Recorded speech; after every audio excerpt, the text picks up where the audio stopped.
3-month-old girl with an unrepaired ventricular septal defect presented to the ED because of poor feeding and rapid breathing. Her vital signs are showing a temperature of 37.2, her heart rate is 200, her blood pressure is 65 by 30, and her respiratory rate is 70 breaths per minute. Her oxygen saturation right now is 95%. On physical examination, she is appearing lethargic. There is a soft systolic murmur across the pericardium. The lungs are clear to auscultation. Pulses are 1 plus distally, and the capillary refill time is 4 seconds. The feet are feeling cold. ECG is showing increased voltages in V5 and V6, and tall R waves in leads V4R and V1. Which of the following is the most appropriate initial intervention? Would you give her a normal saline bolus of 5 to 10 ml per kilo, a dopamine infusion, a dobutamine infusion, synchronized cardioversion, or normal saline bolus of 20 ml per kilo? So coming back to our question, let's start with the fact that the ECG is showing an increased voltage in leads V5 to V6 and tall R waves in leads V4R to V1. So if you see the placement of the leads V1 to V6, they start at the right heart border from V1 and go till the left heart border all the way to the left heart border till V6. And the R wave usually indicates repolarization, whereas the S wave indicates depolarization. So let's say there is hypertrophy, then the time for repolarization increases. So if it's showing V4R to V1 that the R waves are taller, that means that this is more of a right heart defect because the repolarization time is increased in the right heart, whereas the inversion of that, the S waves between V5 and V6 are elongated. So if the depolarization is worse in the S waves, that means that's the inverted wave of the R wave, correct? So that means that the issue is in the right heart. And as you would expect in a 3-month-old girl with an unrepaired VSD, so from around like 6 weeks of age, the pulmonary vascular resistance in sort of starts decreasing, and in a child with VSD, because they are using their lungs, they've drained all the fluid that they had while birth inside the lungs out. So what starts happening is that the resistance in your systemic vasculature is more than your pulmonary vasculature. So the heart decides, okay, now since there is less resistance in the pulmonary circulation, I'll pump more of this blood to the right side and I'll send it to the lungs. So there's a hole, right? In VSD, there's a hole between the left ventricle and the right ventricle. So some of the blood from the left side, which is actually supposed to go to your body, now starts getting transcended to the right heart and then eventually to the lungs.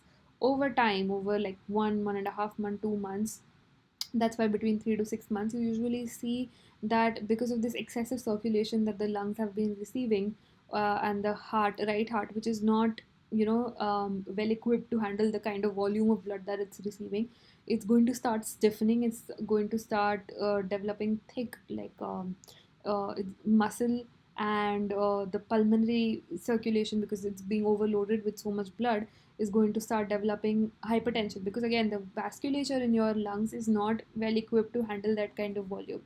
So with time, as your pulmonary hypertension sort of develops and your right heart wall starts thickening, these children eventually lead to right-sided heart failure. And what that means is that the right ventricle's wall is so thick that it's not able to carry out its function appropriately. It's so stiff that it's not able to pump blood appropriately. So what would you do in a situation like that? So these are our options, okay? Like this child is coming to us with right-sided heart failure. Right now, she does not have fluid overload. So eventually, with right-sided heart failure, the pressure in the ventricle would increase so much that it would backtrack from the atrium to the organs that actually supply blood to the right side of the heart. So the venous return that's coming from the lungs, from the spleen, from the lungs as well. So that's it's going to backtrack to an extent that there is going to be pulmonary edema or hepatomegaly, because the fluid in these organs will start retaining itself rather than flowing, because like the heart, right side of the heart is not doing its function properly, right? It's too stiff to actually pump blood. So if you're not seeing all this backtrack of fluid or fluid overload, you're still in a zone where you don't need inotropes right this very second. So we would consider dobutamine infusion or dopamine infusion eventually, but right now there are better steps to be taken before that. Coming to synchronized cardioversion, that's usually indicated in arrhythmia and SVT. This child has regular rate and rhythm, so we will not consider synchronized cardioversion.